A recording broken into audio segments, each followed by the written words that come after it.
the best start to the career of any Liverpool manager? 9 wins out of 10.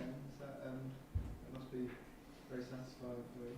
Yeah, no, it definitely is, and it's actually also quite special if you know, and you know, how many great managers Liverpool had. But I also said last week, I think that I hope they don't only remember me in 1, 2, 3, 4, 5 years only for this.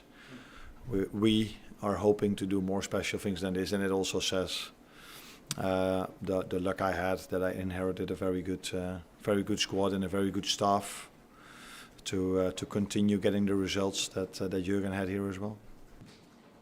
What's the latest on Alisson?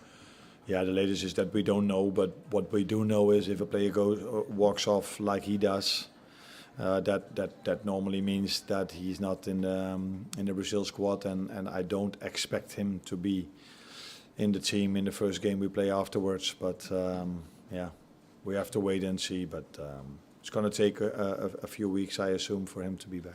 You think hamstring? I think it is, yeah. Hi, Arne. I want to ask you about Ryan Gravenberch, another big game for him. What made you see him as a number 6 in the first place? He has certain characteristics to play in that position, and one of them is that he's really comfortable with the ball. So every time you play him, he knows what to do with it. So he's really good in his 1-2 touch passes, but he's also very comfortable in turning away from his man, so we can create an overload. But apart from that, where's the main focus for everyone probably, because if you make highlights of him, you're mainly gonna show his offensive work. But he's tall, he can run, strong in the duels. And the positive for him in being in this position is if he would have played a bit higher up the pitch, everybody's always talking about his goals and assists, that he needs to do more. Now in this position, that's not why we play him. So, but it's also very helpful for him to play in front of Virgil and Ibu, to play next to Maka, because it's a big help for him, those players as well. At the back.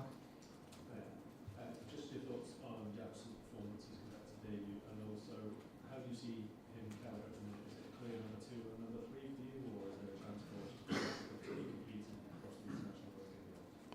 No, I think Alisson is our clear number 1. He's the best goalkeeper in the world. So it's always a blow when he gets injured, for himself, but also for us as a team.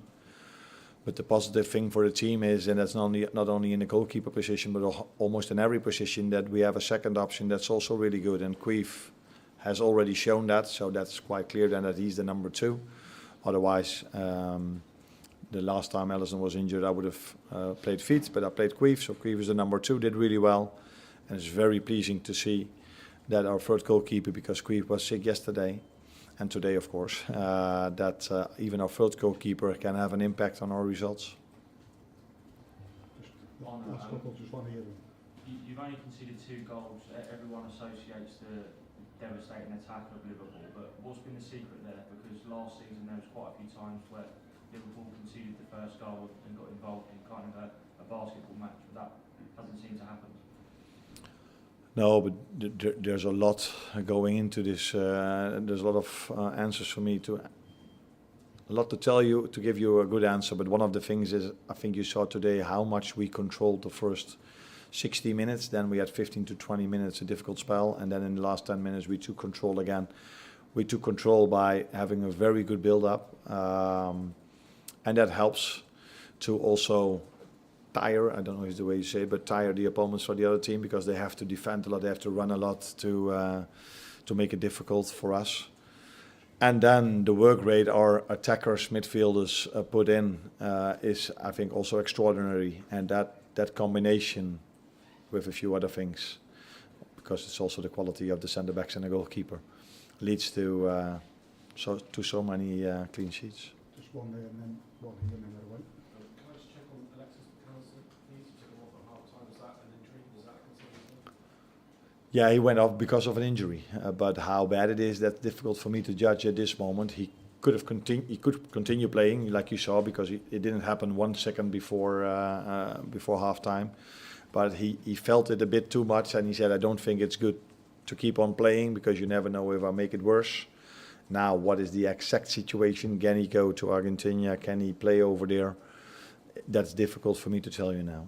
Is it a hip injury? No, I don't think so. What is this? Groin area. A groin area, I think. Yeah. Last one here.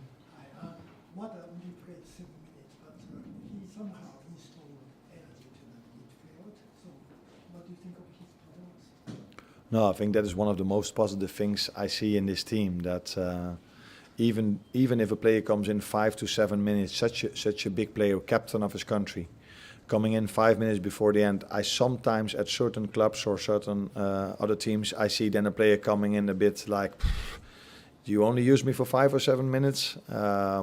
But if you looked at how Wata came in, how good he was on the ball, but also the second balls he won, he had only in the 7 minutes a very good impact, and I think that tells you a lot about the team cohesion, but definitely also about the person in this situation, Wata, that he that with only playing 5 minutes he gives that performance that says a lot about him as a person, but also a lot about the team cohesion, I think. Thank you, everyone. Thank you.